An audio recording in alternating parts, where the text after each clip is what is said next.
So let's talk about the surveillance within the Muslim community. I mean, that's partly what you were talking about this week, Congressman King. You said this to the National Review, and this is how they reported it, quoting you, police have to be in the community, they have to build up as many sources as they can, and they have to realize that the threat is coming from the Muslim community and increase surveillance there. We can't be bound by political correctness.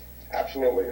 I know what the NYPD is doing in New York with 1,000 police officers focusing on this issue, knowing where the threat is coming from. Now, most Muslims are outstanding people, but the threat is coming from the Muslim community. This yesterday, Tom Friedman, who's certainly no conservative, said, we must ask a question only Muslims can answer. What is going on in your community that a critical number of your youth believes that every American military action in the Middle East justifies a violent response? It's coming from the community. And when in previous times when certain elements of the community were the ones responsible for crime, the police focused on it. For instance, in Boston, the FBI never spoke to the Boston police about the older brother.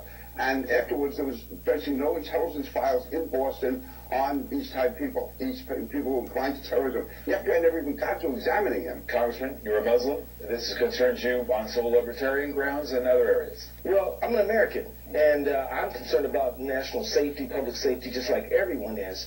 But I think it's ineffective law enforcement to go after a particular community. I think what we need to do is look at behavior and follow those leads where they would lead. So, like if Tamerlan Tsarnaev is evidencing dangerous behavior, by all means, go after him. But once you start saying we're going to dragnet or surveil a community, what you do is you ignore dangerous threats that are not in that community, and you go after people who don't have anything to do with it. And so let me just finish up with this one point.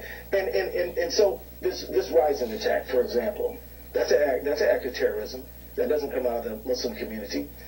We don't have enough law enforcement resources to just go after one community. And remember, we went after a community in World War II.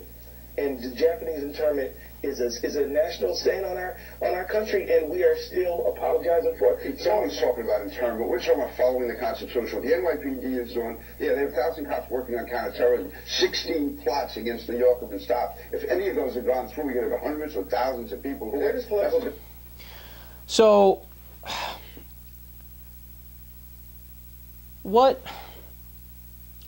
I mean, I'm trying to figure out a way to word this where people like Representative Peter King will understand. Because in all seriousness, I don't think he realizes what he's saying is ridiculous. And I honestly think his heart's in the right place, even though he's incredibly misguided. What Peter King doesn't get is that there's a tremendous double standard and an irrational double standard when it comes to things like terrorism. According to our own research, I'm talking about the CIA and the Department of Homeland Security, there was a benchmark study on terrorism done in 2009 that said 56% of the terrorist attacks in the United States from 1995 and onward have been done by right-wing extremists, followed by 30% was the next biggest group by eco-terrorists, which is left-wing terrorism, followed by 12%, which was Muslim terrorism, and less than 10%, the remainder was anarchist extremists, right?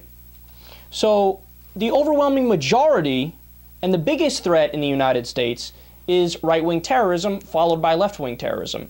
When you look at the number of mass murders that have happened, the overwhelming majority of mass killings, mass shootings that have taken place is by a white male. And whenever something like that happens and it's a white person, they never do this goofy social science where they attempt to make connections that aren't there, where they say, well, now we obviously have to profile all white men because, look, the overwhelming majority, disproportionately, statistically, is white males that are doing the shootings, right? They never do that when it comes to right-wing terrorism, when they say, look, we've had how many abortion clinic bombings in the past 5 years? You know, we've had how many people that shot liberals and then said, yeah, I shot the liberals because they're destroying the U.S. We've had how many people that kill Muslims, that do hate crimes against Sikhs, which aren't even Muslims, but they say close enough, Buddhists and Hindus, right? Where you have the mosque burner who said, I watch Fox News all day and I knew that I had to burn down the mosque. There's no rush to paint with a broad brush when it's those people, because white people get the privilege of being viewed as individuals, right?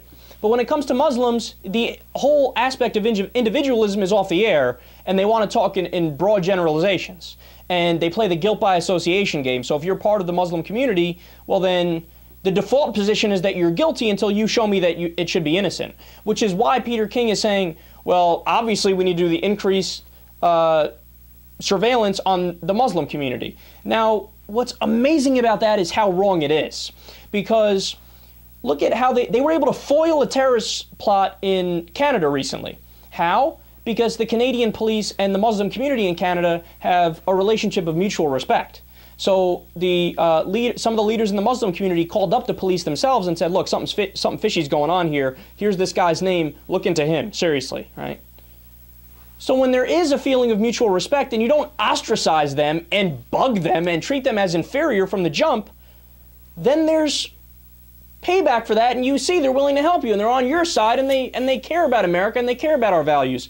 But when you try to lump them in from the jump with people like terrorists, turns out that turns them off, and that's counterproductive, and that doesn't work.